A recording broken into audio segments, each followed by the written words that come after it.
Hey everyone, it's Skipper Mark, and today Matt is going to put in a bypass valve to bypass I guess it's the safety water that shoots up out of the back of Yamaha WaveRunners. Hi, I just wanted to mention that in the video I used the wrong term.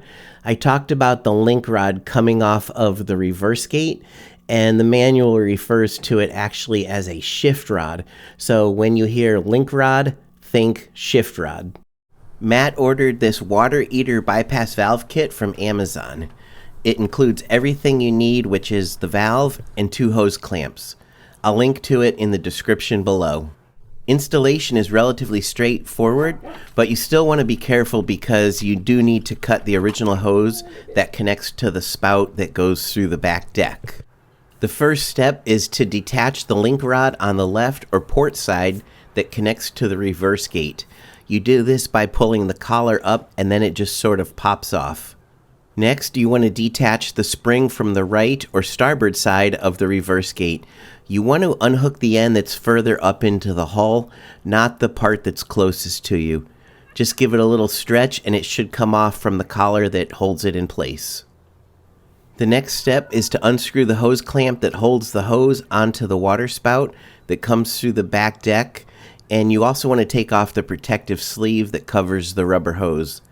After you take off the sleeve, you can slide the hose clamp down the hose because you'll need it later when you reattach the hose to the valve. The next step is the most critical because you have to cut off about 4 inches from the rubber hose that you just detached from the water spout. Now you want to take the piece that you just cut off and cut about 1 inch off of that.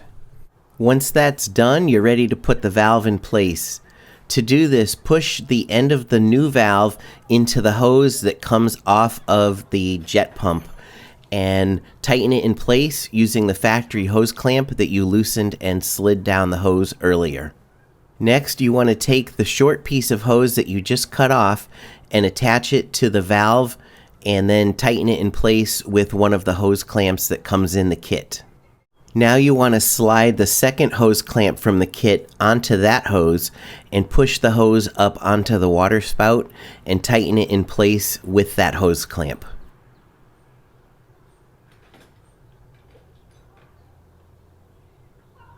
The directions say the position of the knob on the valve doesn't matter, but Matt positioned his so that it faced the hull because he isn't going to use it much and he wanted to make sure that it wouldn't get stuck on the reverse gate or interfere with its operation. At this point, Matt reattached the spring onto the reverse gate, but he then realized that he had forgotten to put the protective sleeve back on. He didn't really want to take the spring off and was able to reinstall the sleeve without having to do that. When you put the reverse gate into its resting position, you want to check it and make sure that it opens and closes properly and that no parts of the valve or hose are interfering with its operation. The last step is to reattach the link rod back onto the reverse gate and to make sure that it's secured tightly so that it doesn't pop off.